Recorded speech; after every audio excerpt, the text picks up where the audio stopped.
Iimbestigahan ng National Bureau of Investigation o NBI ang mga umano'y irregularidad sa mga gastos ng Pilipinas nang mag-host ito ng 2019 Southeast Asian Games o SEA Games. Pagpalag ni Senador Alan Peter Cayetano na chairman noon ng organizing committee, tila binabawasan at iniisa sila sa minorya. Nakatutok si John Consulta. Isang monumento para sa mga atletang Pilipino.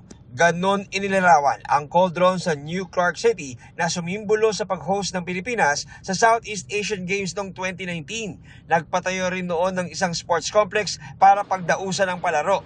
Makalipas ang 7 taon, inihayag ni NBI Director Melvin Matibag na maglulunsad siya ng investigasyon sa mga umano'y irregularidad sa naging kasos noong 2019 SEA Games. Nakita namin dun yung parang sports complex na ginamit ng SEA Games, yung sa Philippine SEA Games Organizing Committee.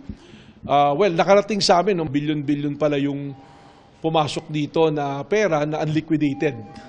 At mayroong private company rito na na-involve na binayaran ng 10 billion at ang pagbabayad insertion sa GAA na ibinayad. So ito, imbestigahan namin to. Malaking kaso rin ito. Dagdag ni Matibag, wala umanong ginawang bidding para sa pagkapatayo ng sports complex. Ito yung tungkol dun sa, it's a Malaysian company na sila yung nag-build ditong sport area na to. Walang bidding, tapos nabayaran ng mabilisan na 10 billion yung halaga, congressional insertion. So sisilipin namin to. Sisilipin na rin ng NBI ang cauldron na iniulat noon ng SEA Games Organizing Committee ay nagkakahalaga ng 45 million pesos. Walang pinangalanan si Matibag pero pumalag si Senator Alan Peter Cayetano, ang chairman noon ng Philippine SEA Games Organizing Committee. Tumayo siya sa gitna ng isinasagawang impeachment trial sa Senado. Binabawasan talaga kami.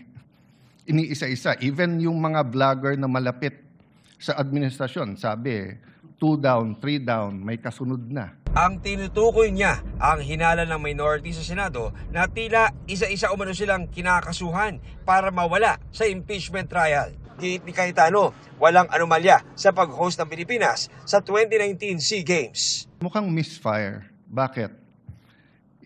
Yung sinasabi niyang infrastructure na walang bidding, first of all, the procurement law has many modes of procurement. So don't make it appear sa public na just because walang bidding, may anomalya na to. Wala rin daw siyang kinalaman sa pagkapatayo ng gusali. Ang namahala daw dito, ang Bases Conversion and Development Authority o BCDA. I had nothing to do with the infrastructure. The chairman of the committee. So dun sa sinasabi ni Director Matibag na may congressional insertion to fund it, it's definitely not me because how could a non-member of the Senate or non-member of the House insert anything? The president of the BCDA is one of the closest advisors and is a secretary now.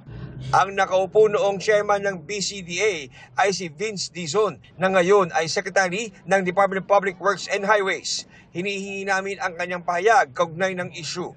Dagdag ni Cayetano, naapektuhan na daw ang impeachment court sa ginagawa ni Matibag. Lalo't nakatakda itong humarap bilang testigo ng prosekusyon sa impeachment trial ni Vice President Sara Duterte. Is it unfair to me and unfair to the court that kung kailan siya patatawag siya sa Monday, intimidate mo ako, hindi kita tatanungin sa Monday dahil mag-a-announce ka na iimbestigahan mo. Tapos sasabihin mo may insertion, tapos sasabihin mo hindi liquidated. Liquidated po lahat yun. What you're doing is not helping.